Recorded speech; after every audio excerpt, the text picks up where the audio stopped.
4, 3, 2, 1, 0.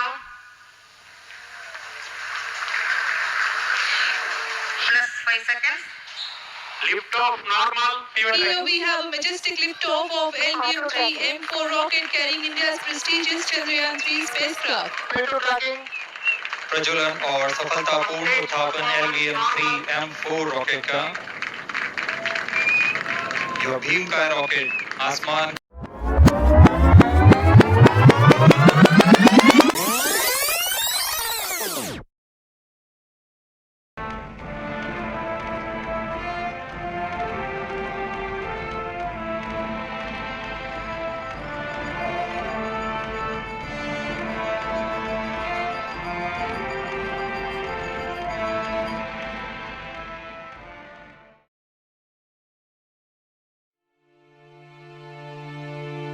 चंद्रमा एक ऐसा खास आकर्षण जिसने हमेशा से हमारे मन को आकर्षित किया है। 1959 सोवियत यूनियन का लूना 2 चंद्रमा तक पहुंचने वाला पहला मनुष्य निर्मित यान था। 1966 लूना 9 ने पहली बार चंद्रमा की सतह पर सॉफ्ट लैंडिंग करके इतिहास रच दिया था और जुलाई 1969 में अपोलो 11 मिशन के जरिए पहली बार चंद्रमा की सतह पर किसी इंसान के कदम पड़े थे। 1969 से 72 तक 24 इंसानों ने चंद्रमा की यात्रा की और उनमें से 12 ने ही सकुशल पृथ्वी पर लौटकर हमें बताया कि चंद्रमा वास्तव में कैसा दिखता है। भारतीय अंतरिक्ष अनुसंधान केंद्र यानी इसरो को अपना स्पेस प्रोग्राम शुरू किए हुए लगभग 45 साल बीत चुके थे। इस सुखाड़ को दूर करने के लिए भारत सरकार ने नवंबर 2003 में पहली बार भारतीय मून मिशन के लिए इसरो द्वारा प्रस्तावित चंद्रयान-1 को मंजूरी दे दी और करीब 5 साल बाद 22 अक्टूबर 2008 को चंद्रयान-1 अपने PSLV रॉकेट के जरिए सतीश धवन अंतरिक्ष केंद्र श्रीहरिकोटा से उड़ान भरने के लिए तैयार थी।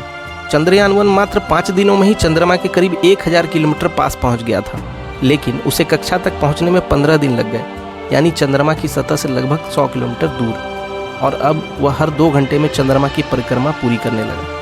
क्या उसे केवल परिक्रमा करने के लिए भेजा गया था? चंद्रयान-1 अपने हाई रेजोल्यूशन कैमरे के अलावा M3 और MIP नामक 2 महत्वपूर्ण यंत्र भी साथ ले गया था। अपने 312 दिनों की यात्रा में उसने चंद्रमा के करीब 3400 से भी ज्यादा बार चक्कर लगाकर 70,000 से भी ज्यादा तस्वीरें पृथ्वी पर भेजी।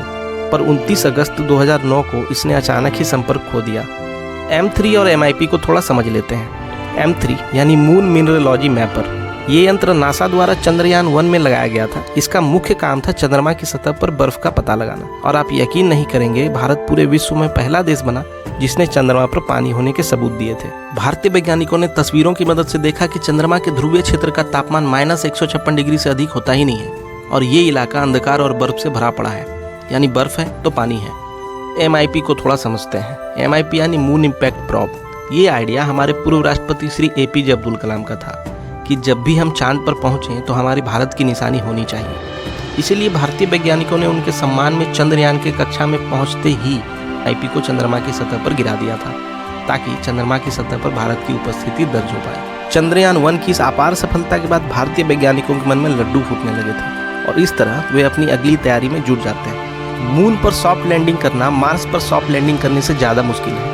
डाटा बताती है कि मार्स पर लैंडिंग का सक्सेस रेट 40% है, वहीं मून पर मात्र 27%। क्योंकि मार्स पर एक स्पेसक्राफ्ट को पहुंचने में जहां 7 महीने का समय लगता है, वहीं मून पर एक स्पेसक्राफ्ट मात्र 3 से 5 दिनों में पहुंच जाता है। सो अगर गलती से भी स्पेसक्राफ्ट का पाथ किसी भी कारण से भटकता है तो इतने कम समय में इसे कंट्रोल करना और उसे सही करना काफ़ी मुश्किल हो जाता है। दूसरा सबसे बड़ा कारण है वायुमंडल, क्योंकि मार्स पर वायुमंडल होने के कारण लैंडर को सॉफ्ट लैंडिंग में दिक्कत नहीं होती है। उसे पैराशूट की मदद से भी सतह पर उतारा जा सकता है। वहीं चंद्रमा पर कोई वायुमंडल नहीं होने की वजह से लैंडर को केवल थ्रस्टर की बल पर ही उतारा जा सकता है। उससे भी ज़्यादा मुश्किल है मून के साउथ पोल पर लैंड करना, और इसरो का अगला प्लान यहीं पर लैंड करना था। फिर फाइनली 3 जनवरी 2019 को चंद्रयान-2 को लॉन्च कर दिया गया। ये यान 3 हिस्सों में बटा था, एक ऑर्बिटर यान, एक लैंडर यान जिसका नाम था विक्रम, और इसरो के संस्थापक विक्रम साराभाई के नाम पर इसे रखा गया था, और एक था रोवर जिसका नाम था प्रज्ञान। चंद्रयान-2 को समझने के लिए हमें ऑर्बिटर, लैंडर और रोवर को अच्छे से समझना होगा। शुरुआत करते हैं ऑर्बिटर से। चंद्रयान-2 में इस्तेमाल किए गए ऑर्बिटर का कुल वजन 2379 किलोग्राम था। इसका मुख्य काम था लैंडर और रोवर को चंद्रमा की कक्षा तक सही सलामत पहुंचाना। अब जानते हैं इस यान के सबसे अहम हिस्से यानी विक्रम लैंडर को, जो कि रोवर को चांद की सतह पर सॉफ्ट लैंडिंग कराने में सक्षम था। ये लैंडर 650 वाट की पावर जनरेट करने में सक्षम था और इसे पूरी तरह से भारतीय टेक्नोलॉजी की मदद से बनाया गया था। अब सबसे अंतिम पार्ट यानी रोवर एक 27 किलोग्राम वजन वाला रोबोटिक वाहन था जो चांद की सतह पर मूव करने में सक्षम था। इस पर लगा कैमरा सब कुछ रिकॉर्ड कर लेता, जिसकी मदद से वैज्ञानिकों को सतह की सारी जानकारी मिल पाती। सब कुछ प्लान के मुताबिक अच्छा चल रहा था। विक्रम लैंडर के मिशन का समय 14 दिनों का था। चंद्रमा की सतह पर लैंडिंग करने की योजना 7 सितंबर 2019 को बनाई गई थी। लैंडिंग अपने अंतिम चरण पर था। लैंडर चंद्रमा की सतह से मात्र 2.1 किलोमीटर दूर था और तभी इसरो में बैठे वैज्ञानिकों से उसका संपर्क टूट जाता है। जांच के बाद पता चला कि सॉफ्टवेयर में छोटी सी गलती के कारण लैंडिंग वेग 2 मीटर प्रति सेकंड बढ़ गया, जिसके कारण लैंडर दुर्घटनाग्रस्त हो गया और उसी के साथ 125 करोड़ देशवासियों की उम्मीदों पर भी पानी फिर गया था।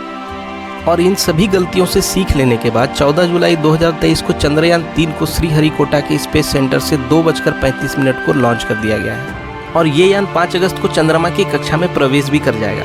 अगर सब कुछ ठीक रहा तो हमारा चंद्रयान चंद्रमा के उस सबसे कठिन हिस्से पर चला जाएगा जिसे लूनर साउथ पोल कहते हैं, जहां आज तक कोई भी नहीं पहुंच पाया है और चंद्रमा का यही वो हिस्सा है जहां पर पानी और अन्य खनिजों की होने की अपार संभावना है। तो best of luck for Chandrayaan 3।